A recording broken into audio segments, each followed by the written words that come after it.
시작하겠습니다. 저번 주까지 우리 3시간에 걸쳐서 기계 시스템을 모델링하고 미분 방정식을 이제 도출해내고 그리고 거기서 이제 비선형 요소들을 어디 아주 상태 변수가 뭐 어떤 변수들이 관심 있는 변수들이 아주 작다고 가정을 하고서 그런 비선형 요소들을 이제 선형화하는 그런 작업까지 살펴봤는데요. 이제 오늘부터는 이제 여러분들 굉장히 익숙하신 저번 시간까지는 전자공학을 전공한 학생들이 그렇게 익숙하진 않은 내용이었는데 로봇이라든지 여러분들 요새 많이들 관심이 가지고 있는 그런 시스템들에 이제 활용이 될 수 있는 모델링 방법들이라서 제가 다뤘던 것이고요.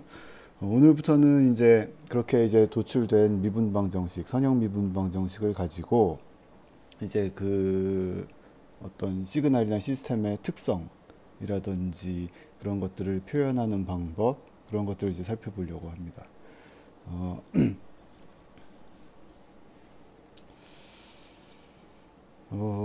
여기 강의 페이지에 있는 슬라이드로 치자면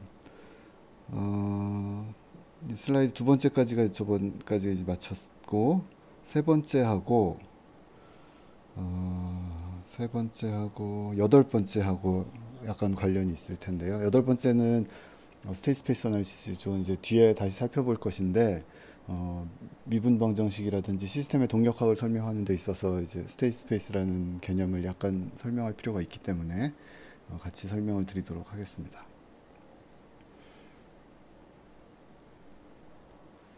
저 지금까지 우리가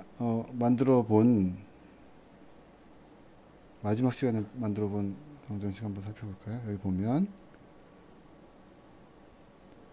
지금 네모 박스 친 두 개의 그 미분 방정식을 우리가 얻어냈는데 걔들을 잘 살펴보면 우리가 고차항들 다 날려버리고 해서 이 세타가 뭐였냐면 세그웨이에서 사람 그 막대기로 모델링한 그 막대기가 수직에 대해서 틀어진 각도였고 파이는 그거 뭐죠? 바퀴가 굴러간 회전 각도. 그러니까 회전 각도를 이해하기보다는 파이 다시 회전 속도라고 이해하시면 되겠습니다. 걔가 이제 결국에는 세그웨이의 진행 속도가 되는 거죠. 그래서 보면 미분 방정식이 세타하고 파이에 대한 어떤 선형 미분 방정식으로 표현이 되었고, 그리고 세타에 대해서는 2차, 둘 다 뭐 파이에 대해서도 2차, 그러니까 2차의 선형 미분 방정식으로 표현이 되었고, 그리고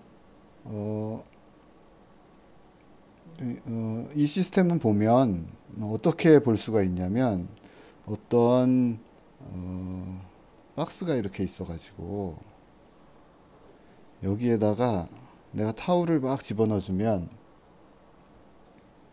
어떤 우리가 지금 만들었던 동력학을 가지고서 세타가 만들어지고, 그렇죠?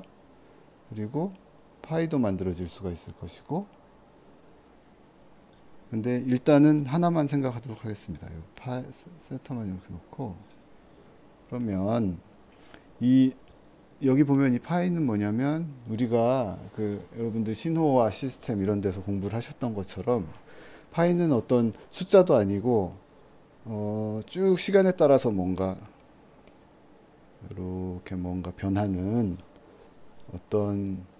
시간에 따라서 변하는 어떤 시그널이라고 볼 수가 있죠. 그래서 우리가 지금 모델링한 세그웨이를 어떻게 표현할 수 있냐면 타우란 시그널이 계속 그 세그웨이로 들어가면 이 아웃풋 세타가 계속해서 이렇게, 세타는 뭐예요? 걔도 어떤 시그널이겠죠. 이렇게 됐다 뭐 발산을 하든지 어디 원하는 대로 가든지 할 텐데 지금 그런 거잖아요. 여기서 이제 제어라는 건 뭐였냐면, 제어 문제라는 것은 이 세타를 내가 원하는 대로, 지금 제가 그린 그림 같으면 세타가 확 갑자기 끝에 어느 정도 유지되다 갑자기 커져가지고 발산했다 이렇게 볼 수가 있는데, 그러면은 이제 그 얘기는 뭐예요? 나무 막대기가 이렇게 휙 넘어졌다는 얘기죠. 그래서 이거는 바람직하지 못한 거동이 될 텐데 걔를 내가 원하는 대로 예를 들어서 세타를 이렇게 해서 어느 값으로 세타 커맨드라는 어떤 값으로 유지되도록 거꾸로 요 거동을 만들어내는 입력 시그널을 만들어내는 게 이제 제어 문제였죠. 하여튼 지금 그런 상태고, 그러면 이 박스는 어떻게 표현해야 되겠어요? 박스는 이 미분 방정식들이 두 개 만들어진 미분 방정식들이 이렇게 들어가야 될 겁니다. 지금 좀 더 단순한 시스템을 가지고 이제 우리가 살펴볼 텐데, 여기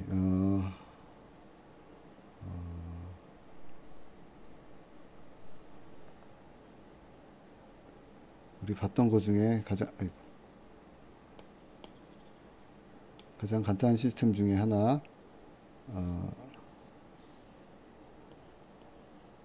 여기 질량 1이라는 질량이 있고 스프링이 있고 댐퍼가 있고 이렇게 있는 어떤 시스템을 생각을 해 보겠습니다.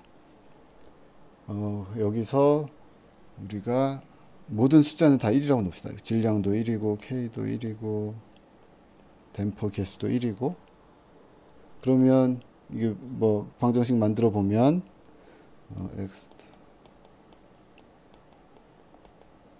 여기 이제 U라는 힘으로 흔들어 준다고 가정을 하면 이런 미분 방정식에 의해서 얘가 이제 거동을 한다는 걸 알 수가 있는데, 이거 한번 뭐 많이 했던 거니까 이 과정은, 이 미분 방정식 만든 과정은 이제 넘어가도록 하고요.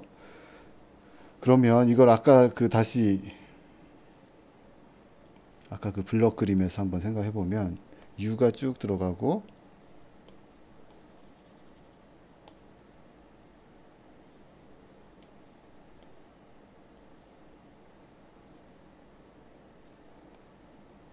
여기에서 X가 나타나는 U라는 시그널이 들어가면 걔가 어떤 동력학을 거쳐서 이제 X라는 시그널이 나타나는 그런 이제 관계로 볼 수가 있는데요. 얘를 그러면 이 박스에다 뭘 써주는 게 제일 좋겠냐? 이 박스는 지금 위에 있는 지금 그 물리적인 시스템이랑 물리적인 시스템을 의미하는 거잖아요. 그러면 뭐 여기다가 이 박스는 뭐 이런 미분 방정식에 의해서 기술될 수 있다, 이렇게 써줄 수도 있을 것이고, 그리고 또 뭐 여러 가지 다른 방법들로 써줄 수가 있을 겁니다. 제가 오늘 저희 방에 있는 학생들한테 가서 너희들 신호화 시스템에 뭘 배웠냐 물어봤더니 라플라스 트랜스폼이나 이런 거를 많이 연습을 했다고 하더라고요. 그래서 그 얘기들이 이제 나오게 될 텐데, 뭐 라플라스 트랜스폼을 해서 어떤 이 시스템 동력학을 표현한다든지, 아니면 지금 오늘 얘기할 그 스테이트 스페이스 기술 방법으로 표현을 한다든지 그럴 수가 있겠습니다. 그리고 이게 지금 이 미분 방정식을 안다는 게 어떤 의미인지에 대해서 우리가 좀 살펴보려고 하는데, 이 물리적인 시스템을 놓고서 우리가 걔를 이렇게 이제 미분 방정식으로 표현을 했잖아요. 그림을 다 지우고 식으로만 아주 깔끔하게 이렇게 표현을 했는데, 그게 어떤 의미냐면 U를 내가 계속, 그러니까 매 시간마다, 그러니까 1초마다 이 작업을 하는 어떤 시스템이라고, 입력이 갱신되는 시스템이라고 하면 1초마다 U를 넣어주면 이제 뭔가 X가 1초마다 계속해서 만들어진다는 그런 의미가 되는데, 얘들을, 그러니까 이런 미분 방정식이 주어져 있으면 이 X를 어떻게 만들 수 있는지에 대해서도 한번 살펴볼 것이고, 그런 것들을 오늘 얘기하려고 하는데요. 우선 이렇게 미분 방정식으로 써줘도 충분히 이해가 되죠. 이건 어떤 시스템이구나. U라는 시그널이 들어가서 X라는 시그널이 튀어나오는 어떤 시스템이다. 그러니까 한 가지 방법이 이렇게 미분 방정식으로 표현할 수 있는, 고차의 미분 방정식으로 시스템을 표현할 수가 있고, 또 한 가지 방법으로 우리가 오늘 살펴보고 넘어가려고 하는 건데, 스테이트 스페이스 디스크립션 방법으로 얘를 살펴보려고 합니다. 제가 저번 시간에 설명을 드린 내용 중에 진자가 이렇게 매달려 있는데, 진자의 운동을 기술하려면 수직에서 얼마나 이렇게 이탈되어 있는지, 이제 틀어져 있는지 세타를 알아야 되고, 근데 그것만 준다고 해서 명확하게 그 시스템을 복사할 수 있는 건 아니라고 했죠. 이 세타와 또 세타의 변화율 두 개는 알아야 이거를 이제 명확하게 복사할 수 있는데요. 여기서도 마찬가지입니다. 여기도 요 이제 그 질량이 1kg짜리 요 질량이 뭐 5cm 늘어나 있다라고 해서 이 시스템의 상태를 정확하게 알려주는 건 아니거든요. 그 5cm가 늘어났는데 이게 늘어나서 정지해 있는 상태인지 아니면 늘어나고 더 이 속도를 가지고 더 늘어나려고 하는 상태인지 아니면 저쪽 끝까지 10cm까지 늘어났다가 다시 0으로 돌아가는 상태에서의 5cm의 사진인지 알 수 없기 때문에 똑같이 이제 x닷 정보도 이제 필요하게 돼요. 이제 그래서 그런 정보, 이 시스템을 정확하게 복사하기 위해서 필요한 정보를 이제 상태 변수라고 이렇게 부릅니다. state. 그래서 상태 변수라고 부르고 우리가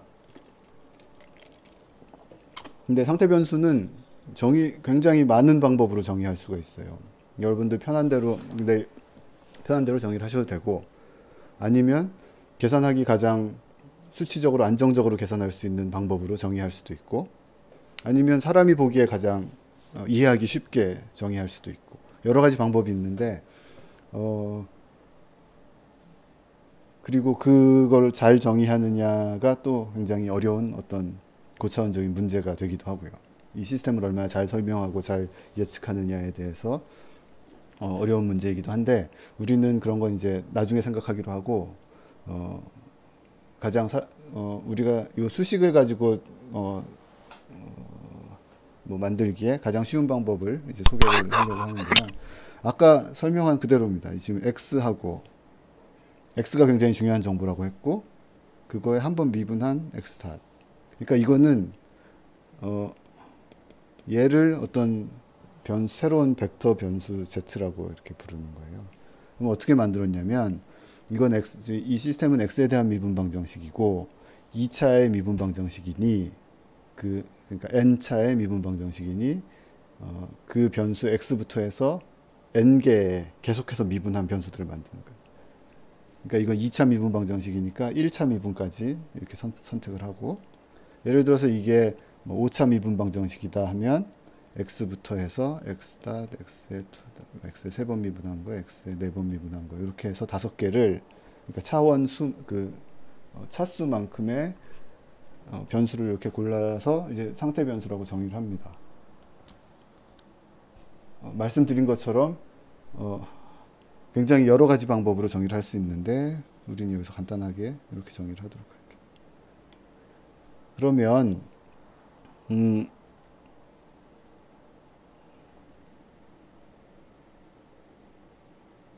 그러면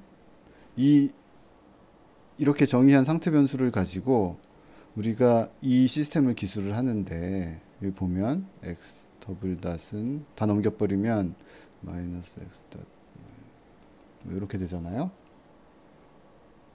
그런데 보면 얘도 어떤 상태 변수에 포함된 애고 여기 있잖아요. 상태 변수의 첫 번째고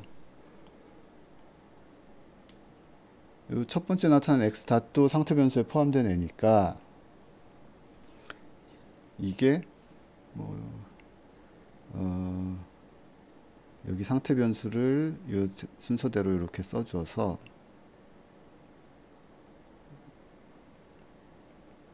이렇게 매트릭스와 벡터의 곱으로 이렇게 표현할 수가 있죠. 여기 U라고 이렇게 써줄 수가 있고 그리고 뻔한 바보 같은 얘기지만 이렇게 쓸 수가 있고 우리가 이렇게 정의한 다시 이제 상태 변수 정의로 들어와서 상태 변수의 시간 변화율을 한번 표현해 보는 거예요.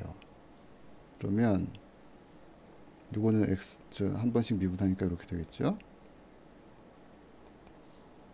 그러면 얘는 x닷은 첫 번째는 사실은 내 상태 변수 정의한 이 z 안에 포함된 애니까 신경 안 써도 될 것이고 얘는 그 x 더블 닷 제가 상태 변수의 형태로 상태 변수에 대한 어떤 표현으로 만들어 줬죠. 그래서 결국에는 이 상태 변수를 정의하고 상태 변수의 변화율을 상태 변수를 이용해서 한번 표현해 보는 겁니다. 그럼 여기는 x 닷 그대로 있고 상태 변수니까 얘는 다시 마이너스 x 닷 이렇게 따로따로 한번 떨어뜨려 놓고 봅시다. 그러면 됐죠. 저 윗줄 생각해보면 x 닷은 x 닷 뭐 똑같은 얘기고 똑같은 얘기인데 굳이 써준 이유가 여기 x 닷은 내 상태 변수의 시간 변화율의 의미인 거고 여기 x 닷은 내 상태 변수에 포함된 어떤 원소인 거죠. 그러면 얘를 벡터와 상태 변수가 이게 상태 변수였으니까 얘가 g였죠. 대로 쭉 써주면 0, 1 마이너스 얘도 어떤 상수 매트릭스 곱하기 u 이렇게 써주면 지금 제가 여기서 지금 요 우리 미분 방정식 가지고 내가 무슨 짓을 했냐면 상태 변수를 정의하고 첫 번째 그리고 상태 변수의 시간 변화율을 상태 변수와 입력으로 표현을 했습니다. 그랬죠? 그래서 얘를 뭐 어떤 매트릭스 A라고 하고 얘를 매트릭스 B라고 하면 그러면 G 닷은 A, G 더하기 B, U 뭔가 이런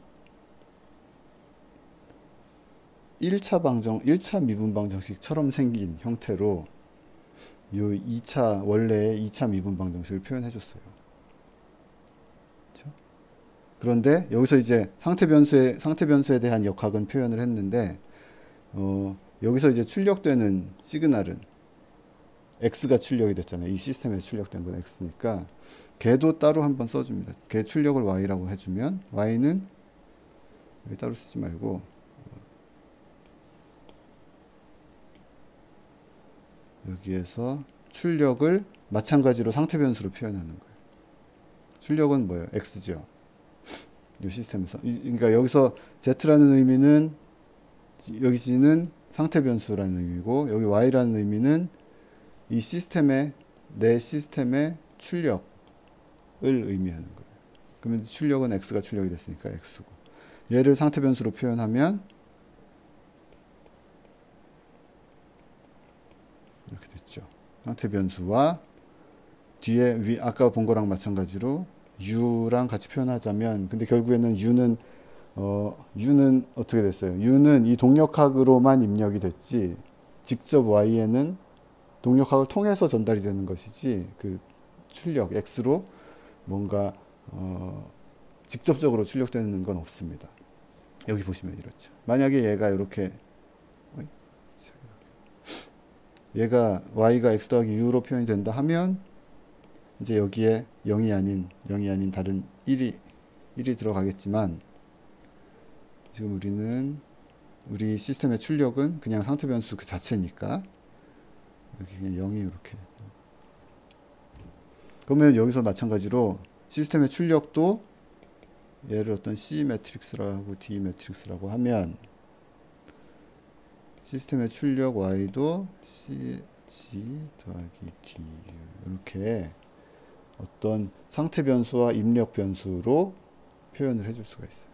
그래서 이 두 가지를 묶어서 지금 제가 그냥 합시다.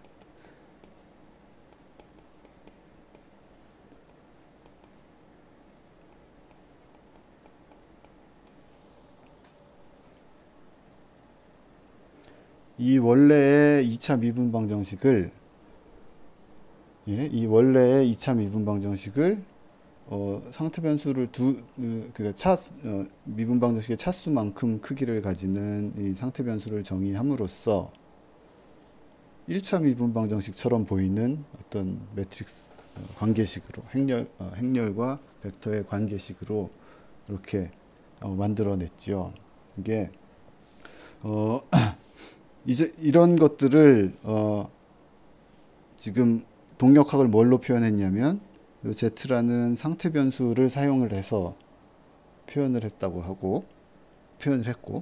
그리고 요, 요 상태 변수가 살고 있는 공간을 이제 상태 공간, 스테이트 스페이스라고 불러서 이런 것들을 스테이트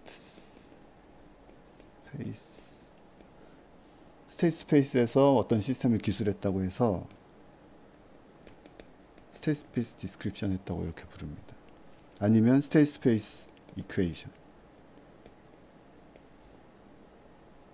그래서 이 첫 번째 식은 이 상태 변수들이 어떻게 바뀌는지, 내가 U가 계속 들어갈 때마다 상태 변수가 어떻게 바뀌는지 알려주는 거고, 얘는 이제 출력, 어떤 내 시스템의 출력이 어떻게 바뀌는지를 알려주는 거예요.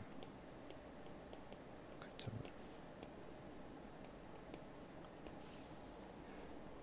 그래서 어떤 미분 방정식이 그냥 정해져 선형 미분 방정식은 아니고 일단 선형만 얘기합시다.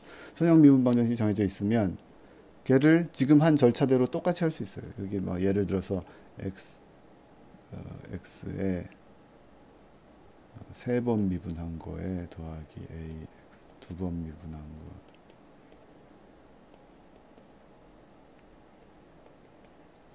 이런 식으로 뭐가 정해져 있다 하면 쭉 한번 해보세요. 해보시면 상태 변수를 x와 x 3번 미분한 거, 지금 3차니까 x 2번 미분한 것까지 이렇게 가져오고, 지금 잘 헷갈리게 되는데 2번 미분한 겁니다. 가져오고 상태 변수의 닷을 한번 표현을 해보고, 어떻게 상태 변수와 입력 변수의 어떤 조합으로, 선형 조합으로 표현을 해보고, 출력은 뭐 여기에서는 출력이 뭔가 정의되진 않지만 우리가 요 블럭과 같이 이렇게 적어놓고 요 x 결국 그 미분되지 않은 그 변수가 출력이다라고 생각을 하면 y를 어떤 c, z 이렇게 표현할 수가 있겠죠. 한번 연습해 보시면 어렵지 않게 아실 수 있을 겁니다. 이제 이렇게 얘기가 되면 이 어떤 시스템을 표현하는데 미분 방정식으로도 표현할 수 있고, 이렇게 A, B, C, D라는 어떤 매트릭스의 세트로도 표현을 할 수가 있어요. 그래서 이 똑같은 표현을 사람들이 많이 저렇게 미분 방정식을 써서 표현은 잘 안 하고 해도 되지만,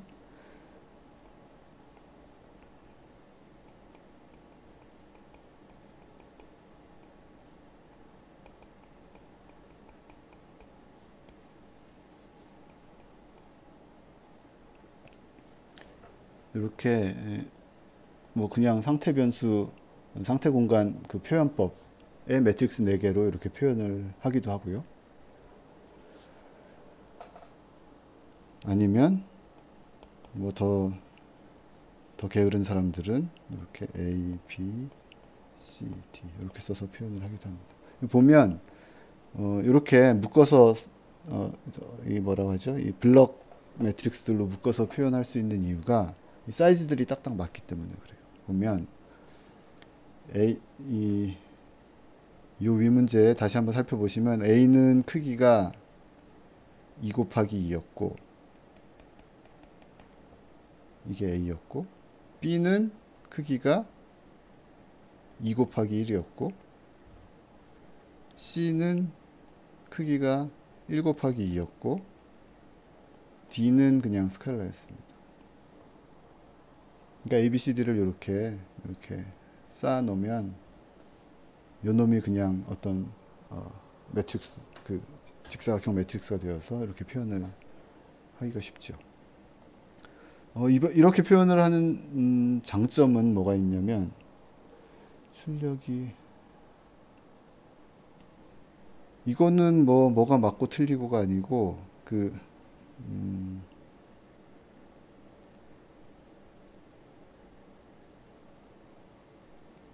두 개 같은 거니까 이렇게 표시를 하겠습니다.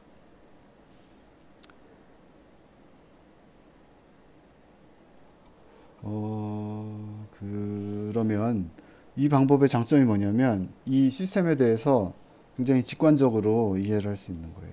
여기 보면 보세요.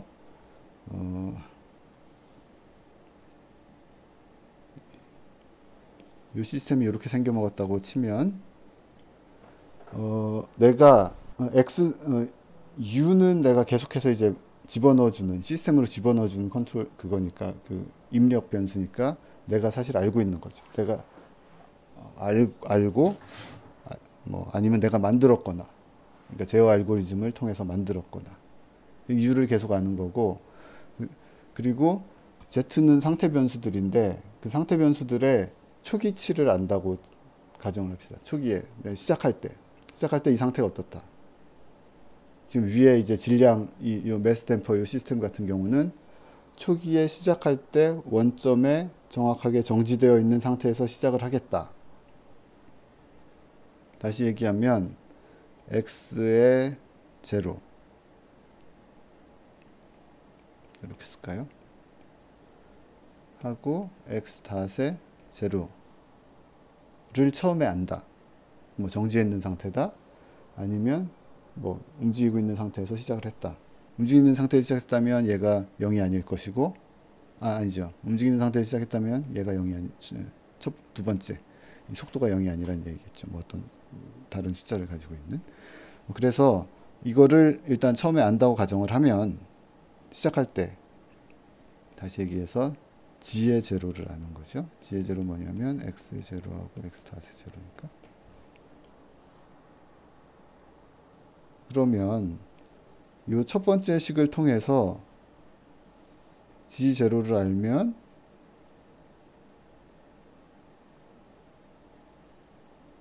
다음 상태 그 델타 t만큼 다음 샘플 시간에서 g의 델타 t 이후의 상태를 알 수가 있어요. 여기 보면 어떻게 해요? g의 델타 t 후의 상태는 g의 제로에다가 델타 t만큼 곱하고 g의 닷의 제로에서 상태를 알면 되는 거잖아요. 그러니까 현재 상태에서 미분값을 알면 델타 t 이후에 이 시스템이 어떻게 바뀌어 있는지 알 수 있다는 얘기입니다. 어떻게 해요? 여기 보면 g0 지금 알죠? 그 다음에 델타 t의 g0에 얘는 요 위에 상태 공간 방정식에서 ag0 더하기 bu0라고 알고 있잖아요. 그러면 u0는 내가 첫 순간에 써준 넣어준 힘이니까 내가 입력으로 넣어준 계산한 힘이니까 이건 내가 아는 거고 g0 안다고 가정했고 a, b 매트릭스 다 알고 델타 t는 내 샘플링 간격이니까 그거 알고 그러면 이거 다 계산할 수 있는 겁니다. 그렇죠? 그러면 y의 다음에 y의 델타 t는 뻔하죠. 금방 계산할 수 있죠. 이것도 c 곱하기 g의 델타 t인데 더하기 d 곱하기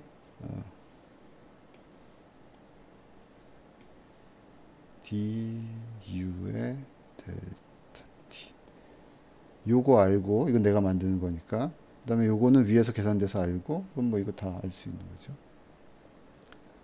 이제 y는 상태 변수 알면 그냥 간단하게 계산할 수 있는 것이고 이제 문제는 얘를 가지고 다음 스텝에도 똑같이 할 수 있는 거예요. 2 곱하기 델타 t 한 스텝 더 지나갔으면 똑같은 관계를 계속해서 그냥 푸는 겁니다. 반복해서 푸는 거예요. 델타 t 여기 이거니까 얘는 델타 t 지금 알고 있고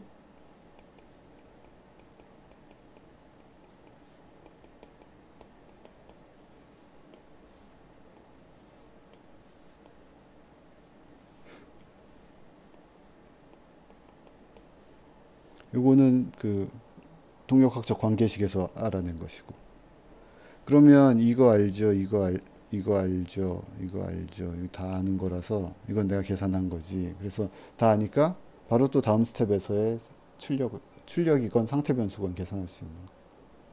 그래서 그래서 이 시스템을 정확하게 복제한다고 제가 계속 얘기를 드렸던 게 이 상태 변수에 대해서만 정확하게 알면 이 시스템의 어떤 상태인지 알려줄 수 있고, 상태 변수의 초기 값을 알고 내가 그 이후로 계속 써준 컨트롤을 알면 이 관계를 거쳐서, 이런 리커전 관계를 거쳐서 계속해서 이 시스템이 어떻게 새로운 시그널, 출력 시그널을 만들어내는지 쉽게 계산할 수 있습니다. 여기 이게 보면 실제로 사람들이 이 방법을 쓰진 않아요. 개념적으로 제가 설명을 드린 건데, 이게 미분치를 가지고 수치 적분을 하는 방법이잖아요. 보면은 미분치에다가 델타 t를 곱해서, 그 얘기는 뭐냐면 그 델타 t, 내 샘플링 시간만큼은 내 시스템이 안 바뀐다고 가정을 하고 이렇게 적분을 하고 다음 스텝까지 또 적분하고 이렇게 나가는 것인데, 실제로 이 방법보다는 약간 더 이제 정확도가 높은 방법을 사용을 하는데, 개념적으로는 마찬가지입니다. 그 방법은 저희 나중에 시간이 되면 다시 살펴보도록 하고, 여기서는 그냥 시간 변화율을 알면 그 다음 스텝을 계속 예측할 수 있다, 이렇게 생각을 하시면 되겠습니다. 그러면 다시 뒤돌아가 보면 어떤 미분방 정식을 여기에 표현되어 있는 미분방 정식에 이런 미분방 정식으로 표현되는 시스템에 입력을 계속 넣어줬을 때 그 시스템의 리스판스가 어떻게 되는지 가장 쉽게 계산할 수 있는 것은 지금처럼 스테이트 스페이스 표현으로 바꾼 다음에 계속해서 수치 적분을 해버리면 되는 것이죠. 우리가 나중에 살펴보겠지만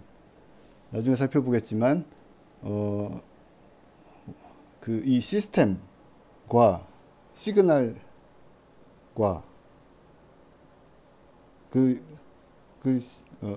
신호 및 시스템, 그 과목에서 배우는 게 신호와 시스템이, 그러니까 신호, 시그널과 시스템이잖아요.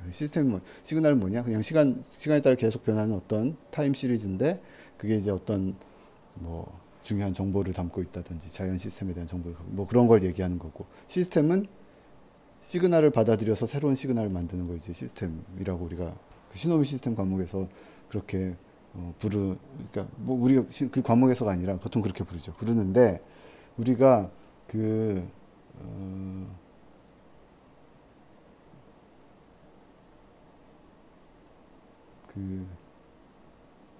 다음에 얘기할 때 하겠습니다.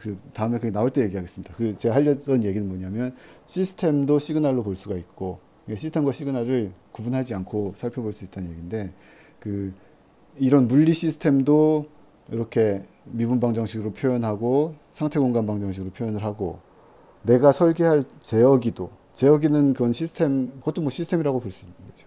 걔도 내 컴퓨터 안에서 내 계측 정보를 가지고서, 그러니까 아까 세그웨이의 그 바퀴 회전수나 이런 것들을 가지고서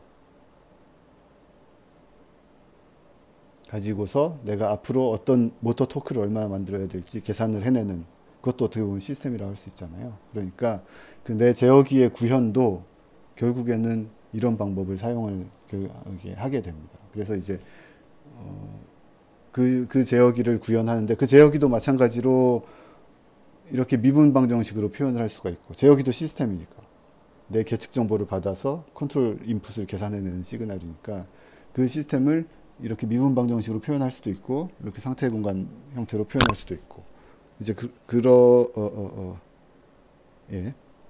그렇기 때문에 이제 제어기를 구현한다는 건 어떤 의미냐면, 내 시그널들이 계속 들어왔을 때 이 출력 시그널을 만들어줘야 되는 거죠. 컨트롤 시그널을 만들어줘야 되는 거잖아요. 이제 그런 것들이 여기 보신 방금 설명드린 이런 과정을 통해서 만들어지게 되는데, 이제 그런 걸 설명드리기 위해서 이 시스템을 이렇게 계속해서 접근할 수 있다는 것을 이제 설명을 드렸고요, 알려드렸고, 그러면 다시 또 그 시그널과 시스템으로 다시 들어와서, 제가 아까 시그널과 시스템을 같이 표현할 수 있다고 했는데, 시스템은 어떻게 표현했어요? 시스템은 아까 미분방 정식으로 표현하거나 상태 공간 방정식으로 표현하거나, 아니면 그 얘기를 빼먹었네요. 저희가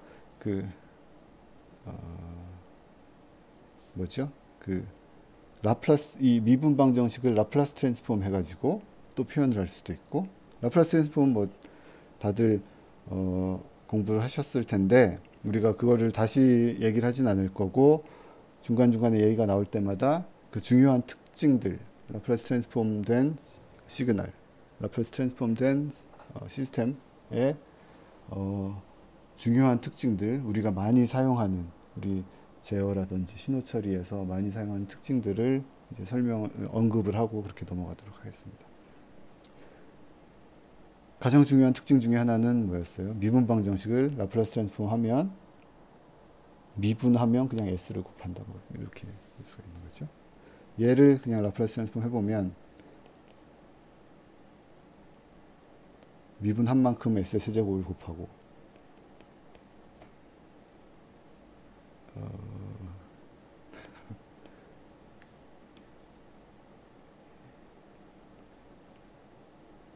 그렇죠. 뭐 이렇게 쓰는 거였죠. S B 잠깐만 제가 순서를 이렇게 쓰지 말고 S의 세제곱 X 더하기 AS 제곱 X 더하기 BS 이거 제가 다시 할 필요는 없는 거죠. 이게 그 미분한 만큼 그냥 S를 곱한다 뭐 이렇게 생각하시면 간단하겠습니다. 그래서 X는 뭐였어요? X 타임 시리즈에 대한 라플라스 트랜스폼 U는 그러니까 대문자로 그냥 뭐 간단하게 표현해서 대문자로 하면 소문자 시그널을 라플라스 트랜스폼 했다 이렇게 생각하시면 되겠습니다. 그러면 뭐 여기서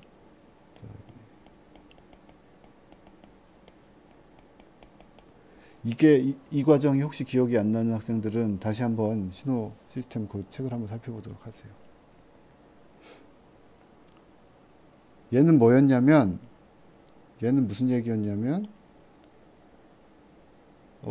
이 미분 방정식 이제 신호 시스템 이전에 우리 미분 방정식을 공부를 했을 텐데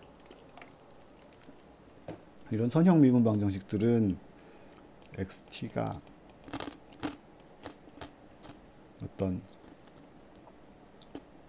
어떤 상수 곱하기 익스포넨셜 패밀리들로 익스포넨셜 펑션이 일반 해의 형태라는 것을 알고 있기 때문에 얘를 여기다가 이제 집어넣은 거죠. 마찬가지로 u of t는 u 곱하기 요거 이제 s라는 첨자는 나중에 얘기하도록 하고 여기 뭐 이런 형태로 표현된다고 하면 얘네 둘을 여기다 넣어보면 뭐 이런 식으로 정리를 할 수가 있습니다. 그래서 마찬가지로 이제 u에서 다시 얘기하면 x는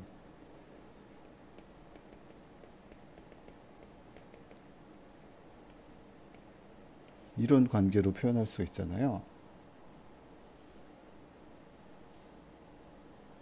그러면 다시 이 그림으로 돌아와서 여기서 u가 들어가고 x가 튀어나간다고 하면 얘를 그냥 어떤 벡터가 어떤 매트릭스에 곱해져서 어떤 벡터가 튀어나오는 것처럼 이게 무슨 벡터 매트릭스는 아니지만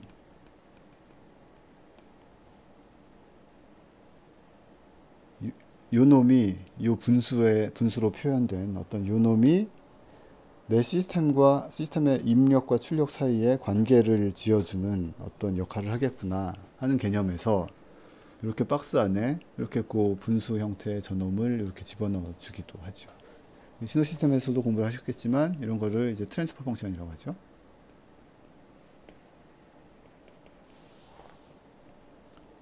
그럼 트랜스퍼 펑션은 뭐 별게 아니라 내 미분 방정식을 라플라스 트랜스폼해서 u와 u로부터 x의 관계를 어떻게 적어 놓은 그런 거라고 보면 되겠습니다. 근데 생각해 보셔야 될 게 뭐냐면 우리가 초등학생들 하는 것처럼 여기다가 뭐 숫자 1이 들어가서 여기 곱하기 2를 하는 블럭을 통하면 튀어나오는 건 2 이렇게 쓴 것처럼 어떤 숫자가 들어가고 이 박스 안에 박스는 어떤 숫자가 곱해지는 어떤 개인 뭐 뻥튀기가 된다는 볼 수가 있고 어떤 개인에 의해서 일하는 개인에 의해서 그럼 튀어나오는 건 어떤 숫자 이렇게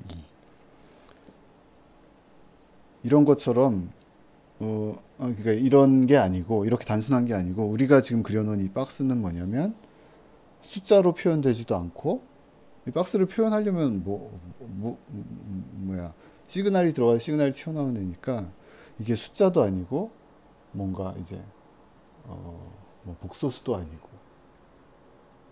뭐 벡터도 아니고 매트릭스도 아니고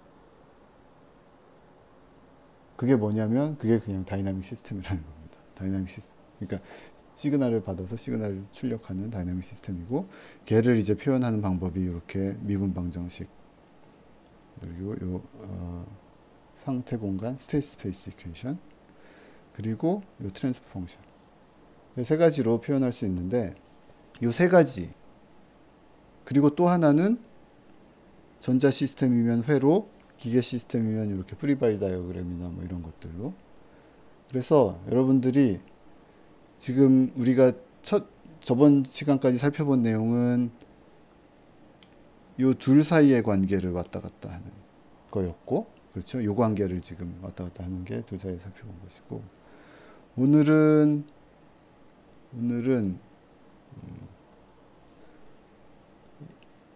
이 미분 방정식을 가지고 상태 공간 방정식으로 표현하는 방법 그리고 미분 방정식을 가지고 트랜스퍼 펑션으로 표현하는 방법 그러니까 결국에는 여러분들이 요 세 가지 있잖아요. 이렇게 세 개 미분 방정식 그리고 그러니까 고차의 미분 방정식 그리고 상태 공간 방정식 그리고 이 트랜스퍼 펑션 그리고 어떤 개념도 여기 있는 것처럼 어떤 개념도나 프리바디 다이어그램 이 네 가지를 자유롭게 왔다 갔다 하실 수가 있어야 돼요. 어떤 목적으로는 뭐 어떤 표현이 편하고 어떤 목적으로는 어떤 표현 여기 보면 얘 같은 경우는 아까 설명드린 스테이트 스페이스 표현 방법 같은 경우는 아까 설명드린 것처럼 실제로 내가 계산을 해서 뭔가를 만들어내기 아니면 실제로 계산을 해서 미래를 예측하기에 굉장히 편한 방법이라고 했고 수치적으로도 꽤 안정적인 방법이고요. 그런데 얘는 이걸 딱 써놓으면 내가 그러면 다음 시그널에 내가 U를 어떻게 넣어줬을 때 뭐가 만들어지지? 뭐 직관적으로 이제 알기가 바로 계산해서 알기가 힘듭니다. 그래서 보통은 컴퓨터 프로그램들이 해주는데 뭐 툴박스라든지 우리가 사용할 이제 모듈들이라든지 그런 것들이 해주는데 결국에는 이렇게 스테이트 스페이스 변환을 해서 푸는 것이죠.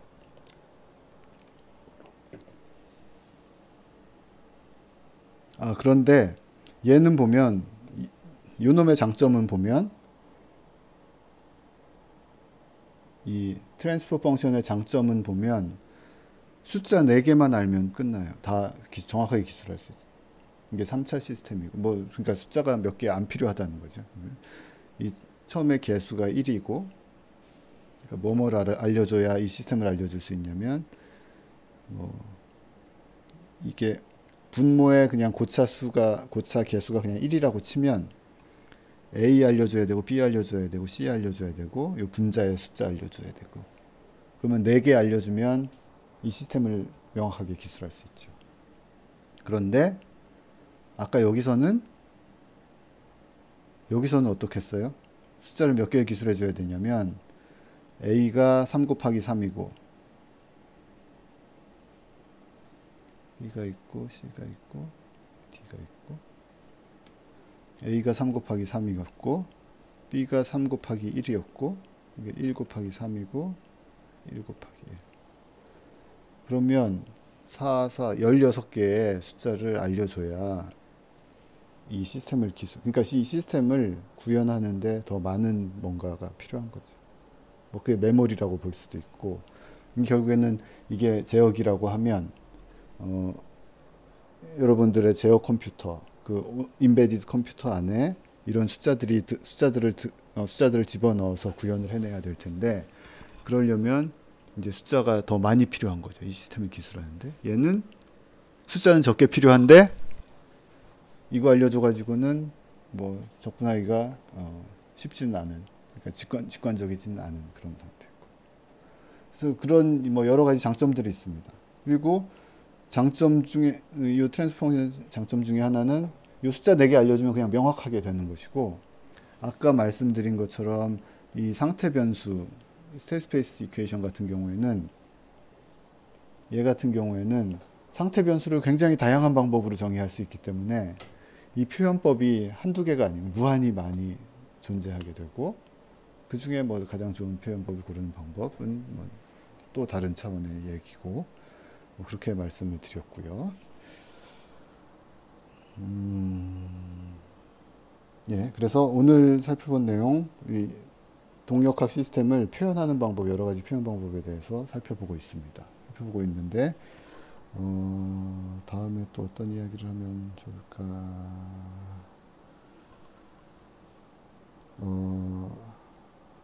제가 사실은 다른 이야기를 하고 시작을 했으면 더 좋았을 것을, 이 순서가 바뀐 것 같은데, 지금 우리가 이 3가지 표현법을 다 선형 미분 방정식에 대해서만 살펴보고 있잖아요. 지금 우리가 처음에 모델링했던 시스템은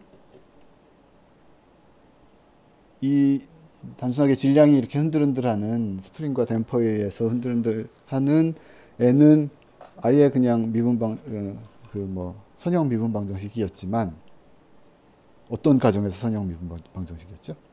이 스프링에 의해서 작용하는 힘이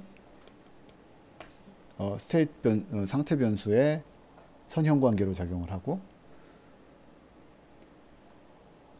댐퍼에 의해서 작용하는 힘은 어떤 또 다른 상태 변수의 선형 관계로 작용을 해요. 이런 가정을 하면 이제 선형 미분 방정식을 얻게 되는 것이고, 근데 실제 스프링은 그렇진 않아요. 이게 뭐 세제곱이 되기도 하고, 여기가 이 저항, 뭐죠? 댐퍼에 걸리는 저항력이 이제 속도에 그냥 비례한다고 했는데 실제로는 그렇지도 않고. 근데 이제 우리가 아예 모델링 과정에서 처음부터 그냥 그런 선형으로 힘이 작용한다 가정을 하고 선형 방정식을 만든 거였죠. 아니면 우리 그 세그웨이 같은 것들은 아예 애초에 다 선형, 이 회전역학 자체가, 거기에 보면 회전에서 나타나는 뭐 구심 가속도라든지 이런 것들이 이제 비선형 텀이었기 때문에 기본적으로 이제 비선형 방정식인데, 그 회전한 양들이 굉장히 작다고 해서 우리가 선형화를 시켜 놓았고, 그런 이제 선형화가 된 선형 미분 방정식에 대해서 오늘 얘기를 쭉 했던 겁니다. 근데 이제 비선형이면 이제 이런 비선형 미분 방정식에 대해서는 라플라스 트랜스폼이 존재하지 않는 것은 아니지만, 이렇게 이 트랜스포 펑션이 이런 다항식 형태로 존재하지 않게 되고, 그리고 비선형 미분 방정식 같은 경우는 여기 이제 스테이트 스페이스 이퀘이션을 도출할 때 보셨던 것처럼, 지금 스테이트 스페이스 이퀘이션이 요 A하고 B라는 C, D라는 요 4개의 상수 매트릭스들이 어떻게 상수일 수 있었냐면, 요 AG는 어디서 나왔냐 다시 살펴보시면, 요 AG는 어디서 나왔냐면 요 X 더블 닷, 이 상태 변수의 닷을 기술하는데, 상태 변수의 닷이 상태 변수의 선형으로 표현이 되었기 때문에 이게 이제 A라는 상수 매트릭스로 이 관계를, 스테이트 스페이스 관계를 표현할 수 있는 것이었죠. 그런데 이게 이제 선형 동력학이 아니라고 하면, 예를 들어서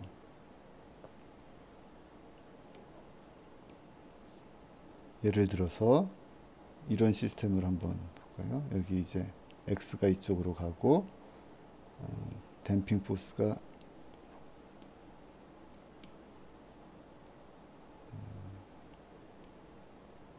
V라는 애가 있고 이게 BV라는 댐핑 포스가 이쪽으로 작용을 하고 그러면 질량이 있고 다 1이라고 칩시다. 얘도 1이고 얘도 1이고 보기가 좀 그러네요. 다시 M 그러면 이 미분 방정식은 MV 닷 더하기 BV는 컨트롤 포스가 있다고 하면 이런 식으로 기술이 되는데 얘가 이제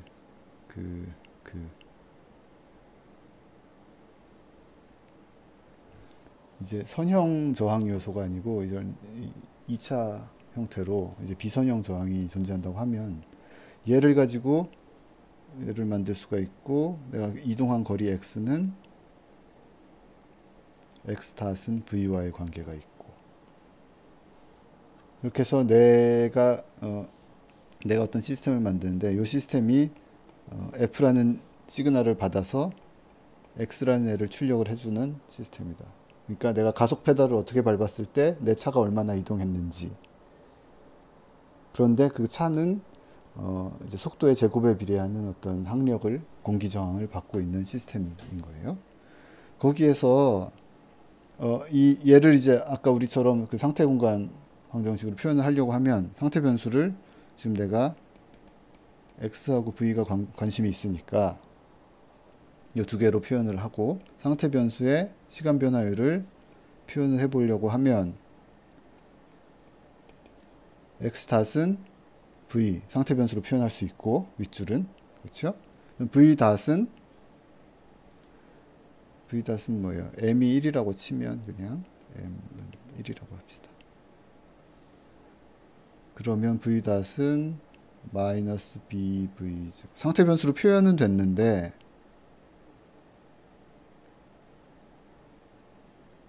그렇죠. 상태 변수로 표현은 되었는데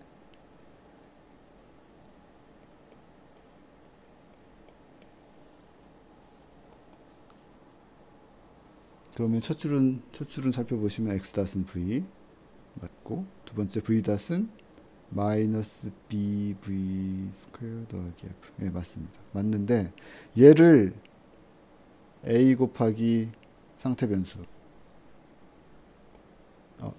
상태 변수는 x하고 v였죠. 더하기 b u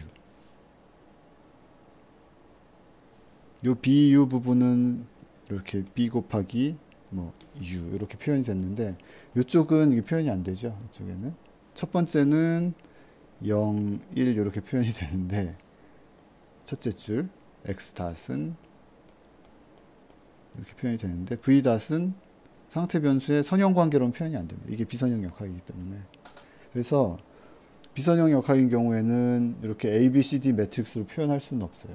표현할 수는 없지만 뭐 그냥 함수 관계로 표현을 하는 거죠. 그래서 g 닷은 어떤 함수, g에 대한 어떤 함수. g에 대한 함수는 맞죠. fg는 뭐냐? fg는 두 가지 벡터를 출력을 하는데 처음에는 v를 출력하고 두 번째는 bv. 그러면 이 두 개 다 어떤 g의 둘째 변수 v에 대한 어떤 함수가 되는 거잖아요. 그래서 이렇게 표현할 수는 있죠. 표현할 수는 있는데 위에처럼 어떤 A, B, C, D 상수 매트릭스 네 세트로 이렇게 표현하기는 힘들게 됩니다. 라플라스 트랜스폼 이렇게 다항식 형태로 예쁘게 나오지도 않고요. 그래서 이 선형 시스템에 대해서 우리가 앞으로 얘기를 다 할 텐데 이 과목의 원래 이름은 뭐냐면 자동 제어가 아니고 선형 시스템의 자동 제어 이렇게 불러야 됩니다. 그러니까 선형 시스템에 대해서 왜 우리가 세그웨이 같은 거 모델링 하고 나서 제가 뭐라 그랬냐면 아우 이거 너무 식이 복잡하니까 짜증나니까 그냥 이거 작다고 가정합시다 이렇게 얘기를 했는데 기억하시는 분들은 기억하시겠지만 짜증도 났지만 원래 진짜 이유는 뭐냐면 짜증나서라기보다는 그 비선형 미분 방정식으로 만들어 놓으면 걔를 분석하고 그리고 분석하고 걔를 내가 원하는 대로 컨트롤하는 방법들이 그렇게 많이 알려져 있지가 않아요. 그래서 여러분들 그 공학 뭐 굉장히 많은 공학 분야에서 선형화라든지 이런 걸 공부를 하셨을 텐데 이제 우리가 그 선형화를 하는 이유는 뭐 단순하고 이제 좀 인생이 편해지기도 하고 그래서도 있지만 진짜 목적은 그 선형화를 해놓지 않으면 방법들이 별로 없어서 그 미래를 예측하는 거라고도 아까 말씀을 뭐 얘기를 했는데 어떤 시스템이 있을 때 내가 그 아까 그 그림 어딨죠? 예. 요 시스템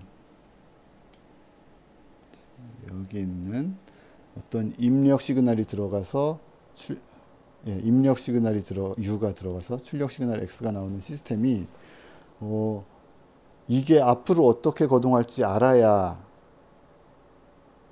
제어를 할 수 있는 거잖아요. 그걸 알아야 내가 바람직한 거동으로 하도록 뭔가를 할 수가 있다. 그런데 이게 이렇게 선형 시스템으로 표현이 돼버리면 굉장히 쉬운 방법으로 굉장히 쉬운 방법으로 이 시스템이 앞으로 뭐랄까요? 내가 원하는 대로 거동을 하겠구나 아니구나를 판별을 할 수가 있습니다. 아니면 이 세그웨이가 그러니까 다시 얘기하면 예를 들어서 얘기하면 이게 선형 시스템으로 표현을 해놓으면 이 그 폴이 내 세그웨이가 넘어지지 않고 내가 이렇게 하면 이게 앞으로도 넘어지지 않고 계속 서 있을 수 있겠구나라는 것을 판정을 내릴 수가 있는 거예요. 거의 뭐 인증서 써주듯이 내가 이렇게 이 조건을 이 A, B, C, D 이렇게 표현을 했으면 이 조건을 만족하면 내가 컨트롤을 이렇게 써줬을 때 계속해서 서 있을 수 있다. 그런 걸 판별을 해줄 수 있는 건데 그 판별하는 조건은 뭐냐면 선형화 가정이 그렇게 깨지지 않는 선형화 가정이 그러니까 우리가 선형화를 해놓은 다음에 그 시스템에 대해서 판정을 내린 거기 때문에 그 선형화 가정이 유효하다면 다시 얘기하면 선형화 가정이 뭐였냐면 그 각도들이 0에서부터 크게 벗어나지 않는다 하는 거였잖아요. 세그웨이가 우리가 타고 있을 때 보면 세그웨이 뭔가 실패해버리면 이게 휙 넘어가 버리지만 굉장히 큰 세타각이 만들어지지만 정상 동작을 하는 사이에서는 그러니까 정상 운용이 되는 사이에서는 세타각이 그렇게 크게 벗어나지 않는다는 걸 알 수가 있고 그러면 선형 가정도 깨지지 않고 그러면 이 시스템을 내가 선형이라고 보고 그 다음에 선형이면 이런 조건을 만족하게 내가 컨트롤을 써주면 이게 영원히 내가 타고 가는 동안에는 넘어지지 않고 가겠구나 하는 걸 알 수가 있는 겁니다. 이게 지금 비선형으로 되어 있는 경우에는 그런 이론적으로 알려주는 방법이 그렇게 많지는 않고 어떤 굉장히 제한적인 경우에만 알려주는 방법이 있고요. 알려진 게 있고요. 이론적으로는 알려진 게 없지만 이 지금 비선형으로 이렇게 표현이 된다 하더라도 이 시스템을 초기 조건 알고 내 컨트롤 써주는 거 알면 미래를 예측할 수는 있어요. 예측하는 건 뭐 그냥 컴퓨터한테 시켜버리면 계속 그 타임 스텝 쪼개가지고 적분 계속 시켜버리면 되니까 비선형이어도 이게 내가 시뮬레이션을 해봐서 이게 안 넘어지겠네는 판별을 할 수 있는데 그게 시뮬레이션을 통해서 판정을 내린 것하고 이론적으로 판정을 내린 것하고는 천지 차이가 있어요. 왜냐하면 시뮬레이션은 내가 뭐 몇 가지 조건에서만 해볼 수가 있는 거잖아요. 이게 내가 처음에 세그웨이가 약간 5도 틀어져 있는데 컨트롤 딱 썼더니 이렇게 휙 다시 돌아가는 것 같더라. 아니면 뭐 몇 도 틀어져 속도 1m 초속 1m로 진행하고 있는데 계속 이게 유지가 되는 것 같네. 이런 것들은 컴퓨터 시뮬레이션을 통해서 제가 첫날에 이렇게 보여드렸던 것처럼 그런 것들을 통해서 이제 안정성이 유지되겠구나 이런 것들을 알 수는 있는데 이론적인 분석을 통해서 나온 답은 뭘 알려주는 거냐면 선형화 가정이 깨지지 않는다면 온갖 많은 조건에 대해서 다 이제 뭔가 그러니까 훨씬 넓은 범위에 대해서 이게 제대로 될 것이라는 것을 알려주는 이제 솔루션인 거죠. 그러니까 컴퓨터 프로그램을 통해서 뭐 몇 가지 경우에 대해서는 우리가 살펴볼 수, 될 것 같다는 짐작은 할 수 있지만 그게 실제로 안정적이다라는 증거가 뭐 증명이 되지는 않고요. 그 증명은 이론적인 분석을 통해서 내려줘야 되는 겁니다. 컴퓨터 시뮬레이션 하면 빨리 계산은 하지만 뭐 그 수천만 가지, 수억 가지의 모든 조건의 운용 조건에 대해서 이게 알려주는 건 아니기 때문에 뭐 그 증명을 해주는 건 아니기 때문에 그래서 우리가 이제 선형화된 시스템에 대해서는 이제 그런 말들을 해줄 수가 있기 때문에 이제 선형화를 해서 이런 선형 동력학에 대해서 분석을 하는 것이고요. 말이 굉장히 길었는데 선형화하는 이유는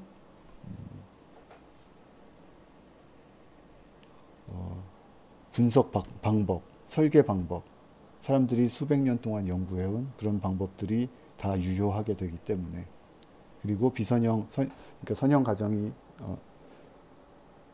때문에인 것이고 이제 비선형으로 가게 되면 할 수 있는 게 그렇게 많지 않아요. 훨씬 제한적입니다. 그렇기 때문에 이제 해줄 수 있는 얘기가 별로 없어서 그리고 굉장히 많은 시스템은 우리가 선형 가정이 깨지지 않는 한에서 분석하고 이 운용을 하게 되면 실제로도 그게 이제 잘 유효한 가정이 되는 경우가 많고요.